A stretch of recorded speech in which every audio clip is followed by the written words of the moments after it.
start with government intervention. So, पहली a quick recap. Soon. Market failure कब होता है? मार्केट फेलियर होता है जब फ्री मार्केट इकोनॉमी में इनएफिशिएंसी होती है, और वो कब होती है? जब एमएसबी एमएससी के इक्वल नहीं होता. ये कब होता है? जब ओवर एलोकेशन हो. उसके दो हमने केसेस पढ़े हैं, नेगेटिव एक्सटर्नैलिटीज, डीमेरिट. 3 डायग्राम. फिर हमने कल अंडर एलोकेशन शुरू किया था, उसके हमने 2 डायग्राम्स किए हैं पॉजिटिव एक्सटर्नैलिटीज के. पॉजिटिव एक्सटर्नैलिटी 2 तरह की होती है, कंजम्पशन एक्सटर्नैलिटी. सो क्योंकि कंजम्पशन एक्सटर्नैलिटी है, एमएसबी इफेक्ट होगा, राइट? और तो एमएसबी इफेक्ट होगा. और पॉजिटिव है तो एक्सटर्नल बेनिफिट की बात होगी. इसका मतलब ये एक्सटर्नल बेनिफिट ऐड हो रहा है, मार्जिनल सोशल बेनिफिट ऊपर चला गया, ठीक है. लेकिन अगर पॉजिटिव प्रोडक्शन एक्सटर्नैलिटी जैसे ट्रेनिंग, ठीक है, तो फिर आपका मार्जिनल प्राइवेट कॉस्ट हो, मार्जिनल सोशल कॉस्ट, क्योंकि प्रोडक्शन है ना, प्रोडक्शन का मतलब है मार्जिनल सोशल कॉस्ट इफेक्ट होगी. और पॉजिटिव है तो इसका मतलब एक्सटर्नल बेनिफिट है. तो फॉर्मूला चेंज हो जाएगा. सोशल कॉस्ट का फॉर्मूला एमपीसी माइनस एमईबी हो जाएगा, जिसकी वजह से सोशल कॉस्ट नीचे बनेगा, ये, ठीक है. और ये ऑप्टिमम आउटपुट है, ये मार्केट आउटपुट है. बच्चों मेरा मशवरा होगा, आप लोग क्योंकि एस पे तो आ रहा है लाजमी इंशाल्लाह, तो मेरा मशवरा होगा आप लोग डायग्राम्स की प्रैक्टिस करें जिस तरह ये अब्दुल्ला कर रहा है, ठीक है. डायग्राम्स की प्रैक्टिस करें, डायग्राम्स बनाएंगे पहले से, ठीक है. ये उतने मुश्किल डायग्राम नहीं है जितने कंज्यूमर थ्योरी के थे, आसान है, लेकिन फिर भी क्योंकि काफी ज्यादा है ना, तो बच्चा कंफ्यूज हो जाता है. तो कंफ्यूजन को दूर करने का तरीका क्या है? Practice as many diagrams as possible, ठीक है. अब्दुल्ला शाबाश, तुम प्रैक्टिस कर रहे हो, तू भी कर ले. अभी तक एडवाइस कोई कर सर, आप वीजे का वेट कर रहा हूं. आज तेरी अटेंडेंस नहीं लगी, तुझे पता है? हाँ, तेरा क्या मसला है, तुझे किसने क्या कहना है? अच्छा जी, है क्या कह? अब आते हैं दूसरे अंडर एलोकेशन पे, मेरिट गुड्स. मेरिट गुड्स ये क्या होते हैं? पहली बात तो मेरिट गुड्स की डेफिनेशन तुम्हें याद होनी चाहिए, एएस में पढ़ी थी. Goods that are very beneficial for the society but people undervalue. Why do people undervalue? Because of 2 characteristics. AS में मैंने कहा था इनमें से एक याद कर लो, इंफॉर्मेशन फेलियर, बट दूसरी कैरेक्टरिस्टिक भी है. सपोज करो आयशा कहती है मैं 2 में से 1 लिखती हूं, ठीक है, आ जाएगा नंबर, लेकिन कौन सी लिखती हूं? इंफॉर्मेशन फेलियर, वो लाजमी लिखी. बट मेरी प्रेफरेंस है कि आप दोनों लिखें और दोनों का डायग्राम भी बनाएं. पॉजिटिव कंजम्पशन एक्सटर्नैलिटीज, क्योंकि जब तुम मेरिट गुड्स कंज्यूम करते हो, फिर एजुकेशन हासिल करते हो, फिर जिस कंपनी में तुम काम करोगे उसकी प्रोडक्टिविटी बढ़ के उसके प्रॉफिट्स बढ़ जाएंगे, तो उसको फायदा हो गया, ठीक है. सो अब इसका डायग्राम कैसे बनता है? जिस तरह मैंने कहा इसकी 2 कैरेक्टरिस्टिक्स हैं, ये डायग्राम यहां बनाते हैं. सो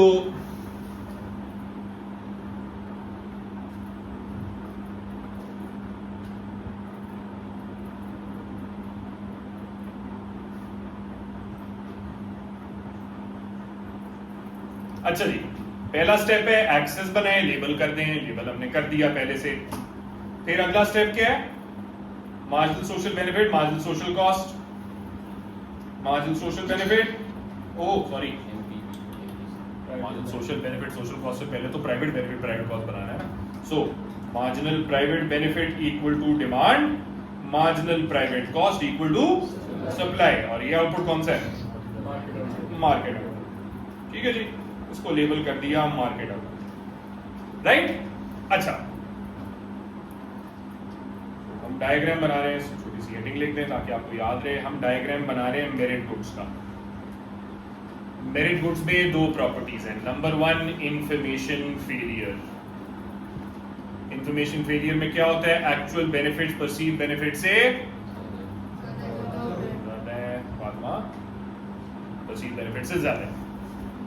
दूसरा पॉजिटिव कंजम्पशन एक्सटर्नैलिटी, ठीक है. चलें अब देखते हैं. पहले हम मेन वाला डायग्राम बनाए, एज इन ये तो था जी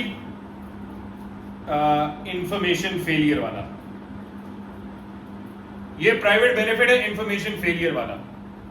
ज़ैनब, अगर परफेक्ट इंफॉर्मेशन मिल जाए मेरिट गुड्स की, तो मेरिट गुड्स का डायग्राम या उसकी डिमांड किधर बननी चाहिए?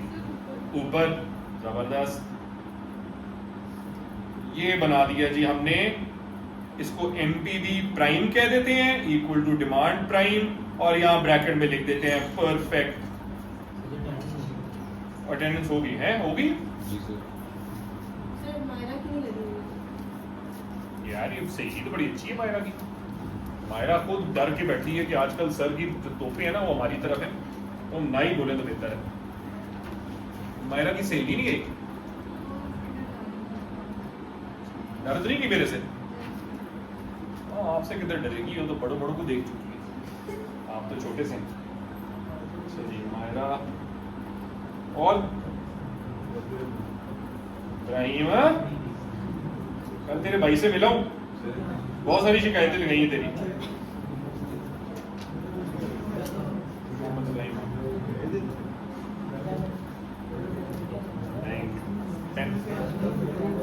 अच्छा जी, सुन लो सुन लो। सो ये हो गया MPV equal to as in MPV prime, और ये है परफेक्ट इन्फो। अगर होती तो क्या होता? ठीक है, ये डिमांड होनी चाहिए थी। और अब हम पॉजिटिव कंजम्पशन एक्सटर्नैलिटी भी बना देते हैं। याद रखो, पॉजिटिव कंजम्पशन एक्सटर्नैलिटी में कौन सा कर्व इफेक्ट होता है? Positive consumption externality, social benefit या social cost? Social benefit. Consumption में सोशल बेनिफिट इफेक्ट होगा। ठीक है, कहां जाएगा, ऊपर या नीचे? अपवर्ड। क्यों? क्योंकि एक्सटर्नल बेनिफिट क्या हो रहा है प्राइवेट बेनिफिट में? ऐड। प्राइवेट बेनिफिट में एक्सटर्नल बेनिफिट ऐड हो रहा है, जिसकी वजह से ये बन गया आपका सोशल पे मार्जिनल सोशल बेनिफिट, ये MSB equal to MPB plus MEB। ठीक है, और ये हमने एज्यूम कर लिया मार्जिनल सोशल कॉस्ट है। सो जहां marginal social cost marginal social benefit के इक्वल होगी, ये आउटपुट क्या है? ये है जी ऑप्टिमम आउटपुट। अब आज तेरे पास एक्सक्यूज नहीं है, तेरी आंखें काम नहीं कर रही। ठीक, सो ये ऑप्टिमम आउटपुट हो गया। अब आमना मुझे बता मेरा बच्चा, ये क्या शो करे, अंडर एलोकेशन या ओवर एलोकेशन? शाबाश, गुड। अंडर एलोकेशन, क्योंकि मार्केट में आउटपुट जितना बनना चाहिए उससे कम बन रहे हैं। Under allocation leads to inefficiency which causes market failure. ठीक है, समझ आई? इसकी एक्सप्लेनेशन, ये डायग्राम तो मैंने बना दिया, इसकी एक्सप्लेनेशन आगे कहीं लिखी होगी, किधर लिखी है इसकी एक्सप्लेनेशन? यहां मैंने नहीं लिखी, एक्चुअली इसकी एक्सप्लेनेशन टाइप नोट्स में लिखी है ऑलरेडी। चलो किधर है ये जी मेरिट गुड्स, इसकी सारी एक्सप्लेनेशन यहां पे लिखी है। ठीक है, so you can look at this, right? So ये हो गया जी मेरिट गुड्स। सो दोबारा आते हैं मार्केट फेलियर के टेबल पे। हम कर चुके हैं ओवर एलोकेशन पूरी, और हम कर चुके हैं अंडर एलोकेशन में पॉजिटिव एक्सटर्नैलिटीज मेरिट गुड्स। ठीक है, डायग्राम भी इनके बना चुके हैं। अब आते हैं इम्परफेक्ट मार्केट्स पे। Good question. Dead weight loss, याद रख मैंने तुझे बताया था सादात कि डेड वेट लॉस होता है पॉजिटिव और नेगेटिव एक्सटर्नैलिटीज में। इनमें होगा और इनमें होगा। मेरिट और डीमेरिट गुड्स में आपको बनाने की जरूरत नहीं। ठीक है, सो इसलिए you don't need to show this, right? समझ आ गई? क्लियर हो गया? ठीक है, अब आते हैं इम्परफेक्ट मार्केट्स में। इम्परफेक्ट मार्केट से मार्केट फेलियर कैसे होते हैं? पहले मुझे एक चीज बताओ, चैप्टर 2 में हमने पढ़ा था, दो तरह की मार्केट्स पढ़ी थी।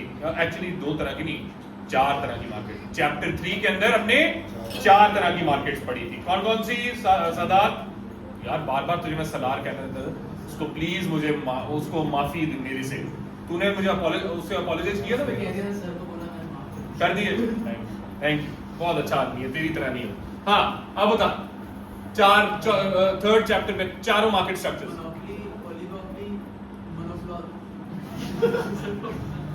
कॉन्सेप्ट समझ आ गया नहीं, मोनोपोलिस्टिक और परफेक्ट कॉम्पिटिशन। ठीक है, चार मार्केट स्ट्रक्चर्स हैं, perfect competition, monopoly, oligopoly, monopolistic competition. इन चार को मैंने दो में डिवाइड किया था, perfect market versus imperfect market. ठीक है, परफेक्ट मार्केट परफेक्ट कंपटीशन है obviously. Perfect market perfect competition क्यों है? क्योंकि वो आउटपुट बनाता है जहां P equal to MC equal to AC है, और तुम्हें पता है P इक्वल टू MC क्या शो करता है? ना ना, एक वो चलो ठीक है, कौन सी एफिशिएंसी शो करता है? Allocated. P equal to MC allocated efficiency show करता है, और MC इक्वल टू AC क्या शो करता है? Productive efficiency. सो P याद रखो, ये जो P इक्वल टू MC है ये एलोकेटिव एफिशिएंसी शो कर रहा है because demand equal to supply, और MC इक्वल टू AC क्या शो कर रहा है? Productive efficiency. This is allocative, this is productive. इन दोनों को मिलाएंगे तो परेटो ऑप्टिमैलिटी है, P equal to MC equal to AC। और तुमने परफेक्ट कंपटीशन में डायग्राम पढ़ा हुआ है, P equal to MC equal to AC, ये लॉन्ग रन इक्विलिब्रियम है। तो ये हम कहते हैं ये कौन सा आउटपुट है? ऑप्टिमम। क्यों? क्योंकि ऑप्टिमम आउटपुट का वो मतलब है जहां पे allocative and productive efficiency achieve होगी।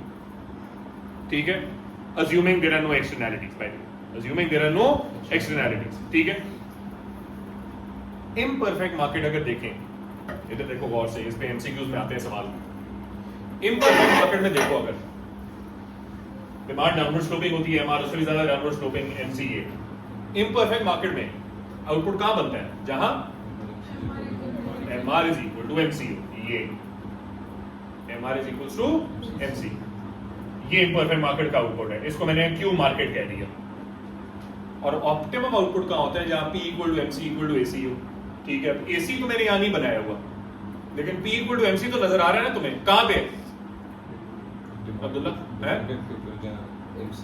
जहां MC और डिमांड का मीट कर, ये P इक्वल टू MC, ये तो ऑप्टिमम आउटपुट ये है। जबकि इम्परफेक्ट मार्केट में कितना आउटपुट बनेगा? जहां MR इक्वल टू MC है। तो मुझे बताओ फातिमा, ये ओवर एलोकेशन हो रही है, अंडर एलोकेशन हो रही है? क्यों अंडर एलोकेशन हो रही है? क्योंकि मार्केट का आउटपुट ऑप्टिमम से क्या है? कम है। मार्केट आउटपुट कम है, ऑप्टिमम ज्यादा है, तो under allocation. Under allocation leads to inefficiency which causes market failure. इतनी सी बात है। ये मैं ज्यादा इस पे फोकस क्यों नहीं कर रहा इस डायग्राम पे? बिकॉज ये मैं ऑलरेडी करा चुका हूं, चैप्टर 3 के अंदर पढ़ चुके हैं। ठीक है, सो याद रखो अब्दुल्ला, परफेक्ट कंपटीशन आउटपुट कहां बनाती है? जहां लॉन्ग रन में शाबाश P equal to MC equal to AC। ठीक है, ये और ये ऑप्टिमम है। अब्दुल्ला, इम्परफेक्ट मार्केट्स आउटपुट कहां बनाती है? शाबाश, MR इक्वल टू MC। वो आप देख रहे हो, MR equal to MC is not good enough, it's not good enough, because वो आउटपुट ऑप्टिमम आउटपुट से हमेशा कम होगा, और जितना कंपटीशन कम होगा उतना ही ये गैप ज्यादा होगा। मतलब मोनोपोली में ये गैप सबसे ज्यादा होगा, मोनोपोलिस्टिक कंपटीशन में ये गैप सबसे कम होगा, क्योंकि उसमें कंपटीशन ज्यादा होगा। ठीक है, लेकिन गैप हो गई। ठीक है, अंडर एलोकेशन होगी, मार्केट फेलियर होगा। ठीक है, तो हर इम्परफेक्ट मार्केट में इस तरह का मार्केट फेलियर होता है। लेकिन अगर मोनोपोली गवर्नमेंट ओन्ड होगी तो उसमें भी इनएफिशिएंसी होगी। बिल्कुल होगी, ऑब्वियसली, क्योंकि गवर्नमेंट के तो उसका तो ज्यादा एग्जैक्टली, क्योंकि उस वापदा देख लो, क्योंकि उसमें तो प्रॉफिट मोटिव भी नहीं है ना, तो उसमें एक्चुअली, बल्कि याद रखो, ये बड़ा अच्छा सवाल पूछा है, ऐसी मोनोपोली में जो गवर्नमेंट ओन्ड है, ऐसी मोनोपोली में कौन सी इनएफिशिएंसी होगी ज्यादा? दो तरह की एफिशिएंसी पढ़ी, कौन सी? Productive, allocative. इसमें कौन सी यूज है? प्रोडक्टिव। गवर्नमेंट ओन्ड मोनोपोली में प्रोडक्टिव इनएफिशिएंसी ज्यादा होगी। ठीक है, बिकॉज उनका ताल्लुक कॉस्ट ऑफ प्रोडक्शन को कम करना है ही नहीं, मतलब they are not concern with it.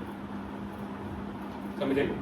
ठीक है, सो ये हो गया इम्परफेक्ट कंपटीशन की वजह से मार्केट फेलियर। फिर आते हैं दोबारा उसी टेबल के ऊपर,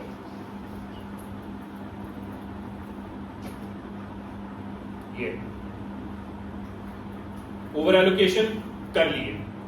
दो टाइप से ओवर एलोकेशन के मार्केट फेलियर की, negative externalities 2 diagram, demerit good 1 diagram, over allocation.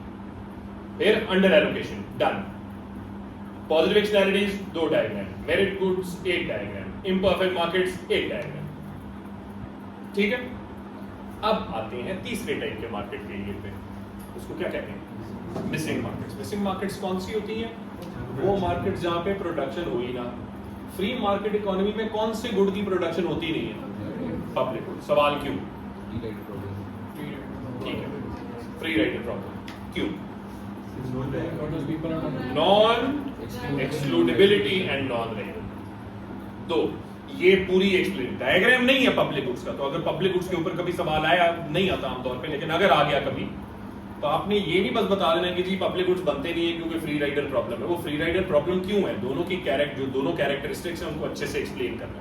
Non excludability, non rideability along with examples. कल ही मैंने बताया किसी भी गुड के बारे में सवाल आए उसकी एग्जांपल देनी है, ठीक है? तो मेक श्योर आपने एग्जांपल। सर मार्केट फेलियर की ऐसे में सारी चीजें होंगी? नहीं, बिल्कुल भी नहीं, इतना टाइम ही नहीं। पहली बात, मार्केट फेलियर कैसे में क्या होगा ये करेंगे मंडे की शायद क्लास में, नहीं ट्यूसडे की क्लास में। ट्यूसडे, क्योंकि मंडे को मेरी कोशिश होगी मैं चैप्टर खत्म करूं, तो ट्यूसडे को इसके एसेस करेंगे इंशाल्लाह।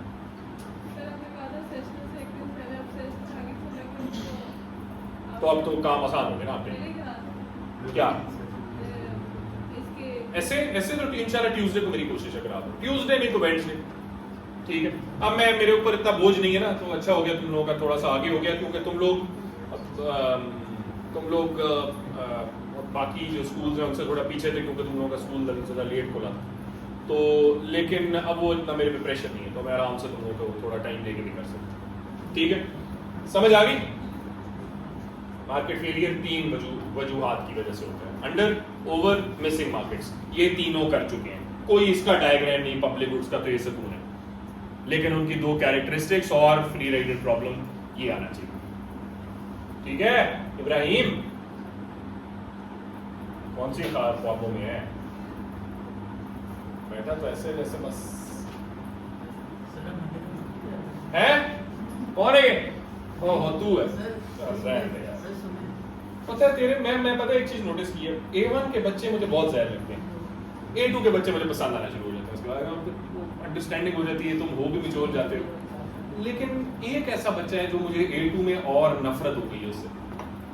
2 सॉरी, मोमिन उनमें से एक, और जो सबसे सरे फहरिस्त है 3।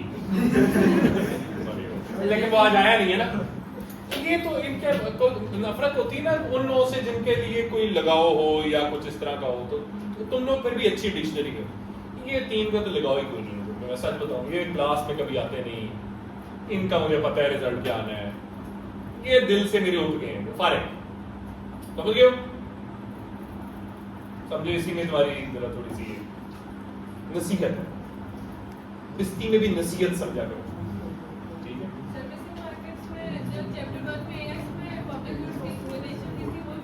वही बिल्कुल बिल्कुल। ये जो सवाल पूछा ना, बाय द वे यार मैं तेरा नाम भूल गया, साद, क्या हो गया? ये बुढ़ापे में ये बहुत होता है, बूढ़ा हो रहा है। सो साद ने एक बड़ा अच्छा सवाल पूछा है कि सर ये मार्केट फेलियर के सवालों में हमने ये सारे लिखने होंगे। ज्यादातर मार्केट फेलियर के क्वेश्चंस के अंदर, बल्कि इनफैक्ट जब से पेपर पैटर्न चेंज हुए 2023 के अंदर, तो ज्यादातर जो मार्केट फेलियर के सवाल आए हैं, 90% ऑफ मार्केट फेलियर के सवाल, उसमें एक ही मार्केट फेलियर का पूछा होता है, लेकिन साथ में पूछा होता है 2 पॉलिसीज बताएं जिनसे मार्केट फेलियर ठीक होगा। तो एक ही मार्केट फेलियर के बारे में सवाल होगा, लेकिन फिर पॉलिसीज की बात करेंगे। वो पॉलिसीज क्या है? अब आते हैं फाइनली उन पॉलिसीज के ऊपर। लेट्स नाउ टॉक अबाउट है यार।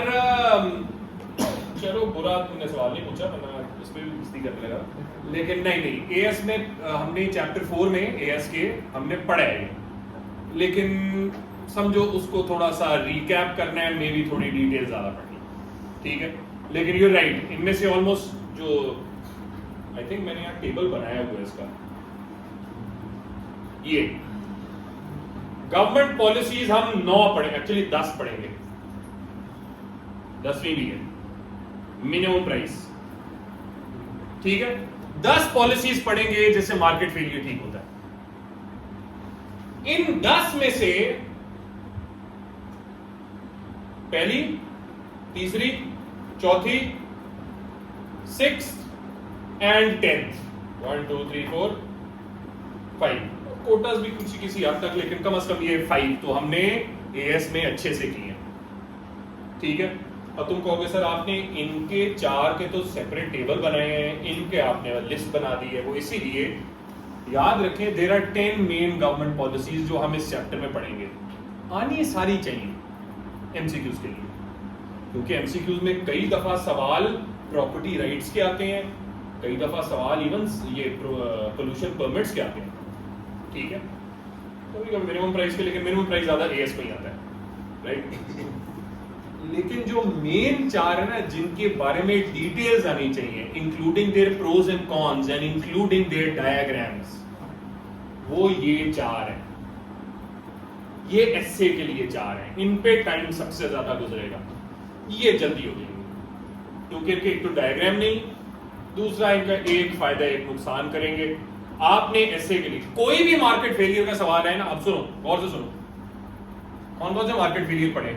नेगेटिव एक्सटर्नैलिटी, कोई नेगेटिव एक्सटर्नैलिटी, डीमेरिट गुड, उसमें इन 4 में देखो, नेगेटिव एक्सटर्नैलिटी, डीमेरिट गुड, कौन सी चीजें इस्तेमाल हो सकती हैं? 1 2 3। फिर पॉजिटिव एक्सटर्नैलिटीज, मेरिट गुड्स, उनमें कौन सी चीजें इस्तेमाल हो सकती हैं? 1 2 3, राइट। बहुत कम ऐसे एसेज आते हैं जो पब्लिक गुड्स पे हो या इम्परफेक्ट मार्केट्स के ऊपर हो। तो अगर पब्लिक गुड्स के ऊपर हो तो हाँ, इनमें से पब्लिक गुड्स पे सब्सिडी भी दी जा सकती है, लेकिन पब्लिक गुड्स के बारे में ये बहुत जरूरी है, self provision by the government, ठीक है। और anti trust laws, sorry anti trust laws की वजह से आगे, इम्परफेक्ट मार्केट्स, उनकी वजह से मार्केट फेलियर होता है। तो इम्परफेक्ट मार्केट्स क्या है? वो मार्केट्स जहां पे कंपटीशन कम है। तो गवर्नमेंट का क्या फिर एम होता है कि कंपटीशन क्या करे? ज्यादा। तो वो कंपटीशन ज्यादा कैसे कर सकती है? Anti trust laws, subsidies, indirect taxes, ठीक है। लेकिन जो मेन सवाल आते हैं ना, वो पहले 4 के आते हैं, negative externality, demerit good, positive externality, merit goods. उनमें आप ये 4 आराम से इस्तेमाल कर सकते हैं। और डायग्राम ये आप देख रहे हैं, इन 4 में से 3 के तो हैं। क्या? Let's start. सो सबसे पहले इनडायरेक्ट टैक्स। सवाल, इनडायरेक्ट टैक्स, पहली बात होता क्या है? What is indirect? What are indirect taxes? So definition: indirect taxes are taxes imposed by the government on the prices of goods and services or spending on goods and services. और उसकी वजह से हाँ ये रिग्रेसिव होते हैं, वो तो प्रोज एंड कॉन्स पे आते हैं। लेकिन इनडायरेक्ट टैक्सेस से सप्लाई कर्व शिफ्ट होती है। क्यों? कॉस्ट ऑफ प्रोडक्शन बढ़ती है। शाबाश, एएस में पढ़ा, ठीक है। सवाल, इनडायरेक्ट टैक्स से मार्केट फेलियर कैसे ठीक होता है? इनडायरेक्ट टैक्स से मार्केट फेलियर कैसे ठीक होता है? आंसर, इनडायरेक्ट टैक्स अगर आप इक्वल टू MEC लगाएं, MEC क्या है? Marginal external cost. अगर आप indirect tax equal to marginal external cost लगाएं, सारी की सारी एक्सटर्नल कॉस्ट किस में कन्वर्ट हो जाएगी? Private cost. तो सोशल कॉस्ट और प्राइवेट कॉस्ट सेम हो जाएगी और मार्केट फेलियर ठीक हो जाएगा, ठीक है। सो क्या करें? इनडायरेक्ट एग्जांपल, मैंने केमिकल्स बनाए, मेरी कॉस्ट थी $3 मिलियन, लेकिन वो केमिकल्स बनाने की वजह से जो मैंने वेस्ट डंप की है, उससे तुम लोगों की हेल्थ को नुकसान हो गया। हेल्थ को नुकसान करते भरते भरते भरते $1 मिलियन का हो गया। $1 मिलियन मैं तो नहीं पे कर रहा ना, ये तो मेरी वजह से हुआ है। तो मैं ज्यादा बनाऊंगा केमिकल्स। गवर्नमेंट कहती है तू $1 मिलियन टैक्स में दे, तो मेरी कॉस्ट कितनी होगी? 4 मिलियन ना। तो मेरी कॉस्ट जब बढ़ गई तो मैं केमिकल्स की प्रोडक्शन क्या करूंगा? कम करूंगा जिससे वो एक्सटर्नल कॉस्ट खत्म हो जाए सारा बर्डन शिफ्ट कर दिस मेरे पे, एग्जैक्टली प्रोड्यूसर पे, right? So that leads to the avoidance of market failure, or at least if not completely elimination of if not a complete elimination of market failure, then at least a significant reduction in market failure. ठीक है? So ये हो गया indirect tax किसके equal होना चाहिए? MEC, ताकि market failure ठीक हो. डायग्राम, ये डायग्राम है जी, वही डायग्राम है जो आपने AS में पढ़ा है. Demand and supply, indirect tax से सप्लाई लेफ्टवर्ड शिफ्ट होगी, वो सप्लाई जो है MSC के इक्वल हो जाएगी, तो मार्केट आउटपुट ऑप्टिमम के इक्वल हो जाएगा. बस ये वही है बेसिकली डायग्राम. बस थोड़ा सा ये हमने उसको टर्मिनोलॉजीज को जरा थोड़ा एक्यूरेट इस्तेमाल की है. Q1 Q2 के बजाय मैंने QM और QO लिख दिए. जैनब कहती मैम सर अगर मैं Q1 Q2 लिखूं मसला तो नहीं Q1 Q2 भी लिखने हैं, ठीक है? यहाँ सप्लाई डिमांड लिखें या S2 लिख लें, ये भी कोई मसला नहीं है. बेहतर लेकिन ये वाले डायग्राम है क्योंकि अब आप ये सीख चुके हो. एक्स्ट्रा मार्क्स तो वही बात है ना, एक्स्ट्रा मार्क्स कितने 20 में से 21 तो नहीं मिलेंगे. नहीं लिखना, तुम ना लिख यार, हैं? हाँ फिर सोच लेते हैं. तो पहले से 20 में से 20 लेते यार. तू बहुत चिकना बंदा है यार, बहुत चिकना बंदा है. तू बहुत आगे जाएगा जिंदगी में. मैं तेरे जैसे कॉन्फिडेंस तो जिंदगी में चाहता हूँ. काश मेरे पास भी ऐसा कॉन्फिडेंस आ जाए यार. क्यों नहीं है मेरे पास यार? मुझे जरा तो थेरेपी देंगे, ठीक है? मैं तेरे से थेरेपी लेना चाहता हूँ, ठीक है? अच्छा जी सर अगर हम सारा MPC में कन्वर्ट करते हैं तो वो प्रोड्यूसर वो कंज्यूमर पे सारा बर्डन ऐसा होता है. कंज्यूमर प्रोड्यूसर दोनों की बात हो रही है. देखो अच्छा सवाल है एक्चुअली ये हैदर का कि भाई सर अगर हम इनडायरेक्ट टैक्स लगा रहे हैं इक्वल टू MAC, तो वो सारा बर्डन प्रोड्यूसर पे आ रहा है, कंज्यूमर पे भी आ सकता है, कंज्यूमर पे भी आ सकता है, क्योंकि तुम्हें पता है इनडायरेक्ट टैक्स का burden is shared by both the consumer and the producer. किस पे ज्यादा बोझ आता है? शाबाश, वाह भाई. It depends on PD and PES. शाबाश, गुड. कभी कभी यार अच्छा कर ले. तेरे से नफरत कम हुई है मेरी आज. शाबाश, बेटा. हाँ क्या कह रही? अच्छा ये इसके बारे में सो बिल्कुल डिपेंड्स ऑन है. बड़ा नफरत मुझे पता है इसकी, इस एबिलिटी में मुझे कोई शक नहीं है, ठीक है? सो ये हो गया जी. अब इनडायरेक्ट टैक्स मार्केट फेलियर कैसे ठीक करते हैं. अब लेकिन इसके प्रोज, क्योंकि याद रखो हर पॉलिसी के 2 फायदे 2 नुकसान बताने, ठीक है? हर पॉलिसी के. और आपने ऐसे के अंदर आमतौर पे 2 पॉलिसीज लिखनी. तीसरी लिखना चाहो तो लिख दो, जरूरत 2 की होती है क्योंकि कंपैरिजन होता है ना, ठीक है? सो 2 पॉलिसीज आपने लिखनी, राइट? उसमें अगर इनडायरेक्ट टैक्स लिखते हो what are some of the pros and cons. एक फायदा गवर्नमेंट का टैक्स रेवेन्यू बढ़ जाएगा जो गवर्नमेंट और चीजों पे लगा सकती है जिसकी जरूरत है इकोनॉमी के अंदर, ठीक है? मसलन एजुकेशन पे, ठीक है? मसलन एडवर्टाइजमेंट्स पे, किसी चीज के बारे में एडवर्टाइज करना चाह रहे हैं, इनडायरेक्ट टैक्स लगा, ठीक है? दूसरा ये GDP के ऊपर कम नुकसानदेह है, ठीक है? देखो अगर तुम डीमेरिट गुड बैन कर दो या नेगेटिव एक्सटर्नैलिटीज वाला गुड केमिकल्स की तरह बैन कर दो, उसका इंपैक्ट GDP पे ज्यादा सिवियर होगा, अनएम्प्लॉयमेंट ज्यादा बढ़ेगी. उससे बेहतर है इनडायरेक्ट टैक्स लगा दो, कंजम्पशन कम भी हो जाएगी, साथ में बहुत बुरा इंपैक्ट GDP पे नहीं पड़ेगा. हाँ कुछ ऐसे गुड्स हैं जहां पे बैन लगाना बेहतर है, जैसे ड्रग्स या अल्कोहल होगी. इवन सिगरेट्स पे बैन क्यों नहीं लगते? One of the reasons is this कि वो सिगरेट की इंडस्ट्री इतनी बड़ी है कि फिर वो GDP पे बहुत बड़ा नेगेटिव इन्फ्लुएंस क्रिएट करती है और फिर गवर्नमेंट उसे टैक्स भी काफी ज्यादा चार्ज कर लेती है, ठीक है? सो सिमिलरली अगर आप कुछ ऐसे केमिकल्स जो फर्टिलाइजर्स में लगते हैं उनको बैन तो नहीं कर सकते ना, ठीक है? तो फिर उस पर इनडायरेक्ट टैक्स लगता है, राइट? 2 फायदे हो गए. अब आते हैं 2 नुकसान. मैंने 4 नुकसान लिखे हैं, चारों बड़े यूजफुल हैं. आप उनमें से 2 याद कर लें. एक जो सबसे बड़ा नुकसान है डीमेरिट गुड्स का, इनडायरेक्ट टैक्स का, वो है डेड वेट लॉस. तुम लोगों ने AS के अंदर डेड वेट लॉस पढ़ा था, is a form of inefficiency. अब सोचो इसके बारे में. Market failure is caused by inefficiency. Market failure को ठीक करने के लिए गवर्नमेंट लगाती है इनडायरेक्ट टैक्स. चलो मार्केट फेलियर तो ठीक हो गया, लेकिन एक नई इनएफिशिएंसी क्रिएट होगी। इसको गवर्नमेंट फेलियर कहते हैं। गवर्नमेंट फेलियर कराऊंगा मंडे को इंशाल्लाह। एएस में गवर्नमेंट फेलियर का लफ्ज मैंने इस्तेमाल नहीं किया। हाँ बिल्कुल, और उसमें अब गवर्नमेंट फेलियर का स्पेसिफिक लफ्ज इस्तेमाल करेंगे क्योंकि ये लफ्ज आपने अपने कंक्लूजन में लिखना है अपने आंसर में, ठीक है। सो ये जो गवर्नमेंट फेलियर है, this is a real thing कि मार्केट फेलियर को ठीक करने के चक्करों में आपने एक और किस्म की इनएफिशिएंसी क्रिएट कर दी, ठीक है। सो एक डेड वेट लॉस, हाँ मतलब पेरेटो ऑप्टिमैलिटी अचीव फिर नहीं हो रही ना, क्योंकि मार्केट फेलियर को ठीक करने के चक्करों में you created a new type of inefficiency, wastage of resources, ठीक है। Dead weight loss is what? Wastage of resources हो रही है, ठीक है। तो आप इनडायरेक्ट टैक्स लगा रहे हो, वो लोगों की जेबों में जा रहा है, करप्शन हो रही है, डेड वेट लॉस है सारा, ठीक है। सो ये एक हो गया। फिर indirect taxes are highly regressive. क्या मतलब? किस पे बोझ पड़ता है? गरीबों पे। MRT is greater than ART, वो भी कह सकते हो, लेकिन यहाँ पे उसकी जरूरत नहीं मेंशन करने की। यहाँ पे बस एक सिर्फ ये कहो रिग्रेसिव होती है नेचर, जिसका मतलब है गरीब आदमी ये बहुत ज्यादा है। और व्हाई डू आई से this is a problem? Because एक तो इनकम इनइक्वालिटी बढ़ रही है, द अदर थिंग इज ज्यादा याद रखो ये दिस इज एक्चुअली समथिंग जो जब तुम बड़े होगे ना, यूनिवर्सिटीज में जाओगे और तुम एनवायरनमेंट के, क्लाइमेट चेंज के मसले पढ़ोगे, क्योंकि इकोनॉमिक्स में भी क्लाइमेट चेंज पढ़ाई जाती है। सो उसमें तुम ये पढ़ोगे जो ज्यादा बड़ा एनवायरनमेंट के ऊपर एडवर्स इंपैक्ट है वो अमीरों का है, गरीबों से बहुत ज्यादा अमीरों का है, ठीक है। कैसे?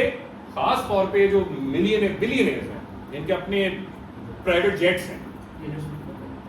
टेलर स्विफ्ट इधर आ गया यार, क्या उसने अपने एक टूर पर इतना कार्बन इमिशन हाँ, ये वैसे तुमने बात ठीक की, गुड पॉइंट। एयर टूर में उसने बड़ा कार्बन एमिशन की है, तो वही बात है। ये आई मीन जो अमीर तरीन लोग हैं उनका इंपैक्ट ज्यादा है। तो आप जब इनडायरेक्ट टैक्स लगा रहे हैं, ज्यादा बोझ तो बेचारे गरीब पे डाल रहे हैं, अमीर तो फिर भी कर लेगा, कोई मसला नहीं, ठीक है। So this is an issue. ये हो गया पहला। आप एक और करते हैं, फिर will call it today. Laws and regulations. भाई लॉज एंड इसका डायग्राम कोई नहीं, लेकिन लॉज एंड रेगुलेशन से मार्केट फेलियर कैसे ठीक होता है? लॉज एंड रेगुलेशन ज्यादा अप्लाई होती हैं मेरिट और डीमेरिट गुड्स पे।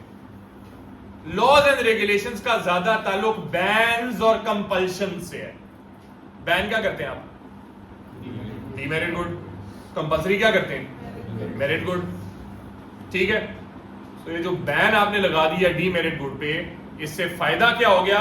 ऐसे गुड्स जिनकी डिमांड इनइलास्टिक है उन पे टैक्स तो काम नहीं आएगा ज्यादा, तो उस पे बैन करो, ज्यादा बेहतर है, ताकि लोगों के ऊपर से ये जो फजूल की एक लोगों की हेल्थ और एनवायरनमेंट को जो नुकसान पहुंचा रही है चीजें, वो तो फारिग होना बिल्कुल, ठीक है।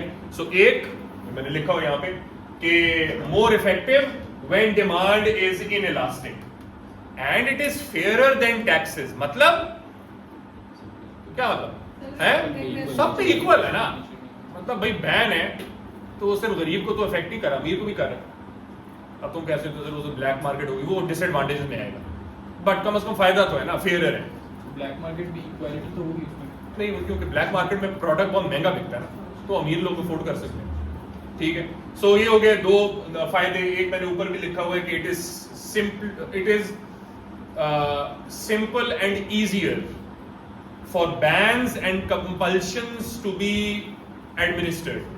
बैन लगा दिया तो बस मतलब ब्लैंकेट बैन है, ये नहीं कि टैक्स लगाया तो टैक्स पहले चार्ज करें, देखें कितना टैक्स चार्ज करना है, किससे डिमांड कम होगी।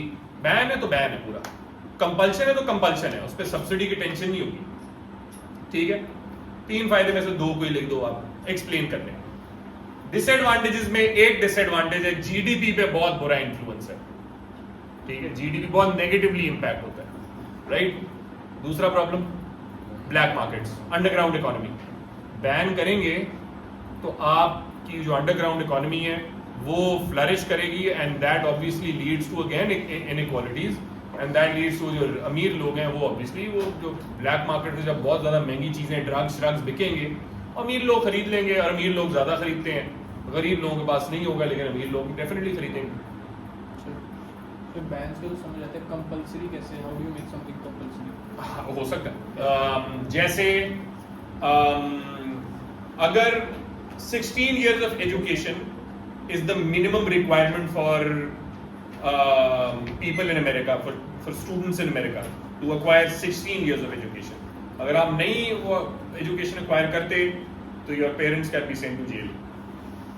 फाइन हो सकते हैं, जेल हो सकती हैं. ये सिर्फ अमेरिका में नहीं, कई डेवलप्ड कंट्रीज में एक्चुअली, जहाँ पे पब्लिक स्कूल्स और पब्लिक कॉलेजेस का बहुत अच्छा एक नेटवर्क है, वहाँ पे ये एक इशू है.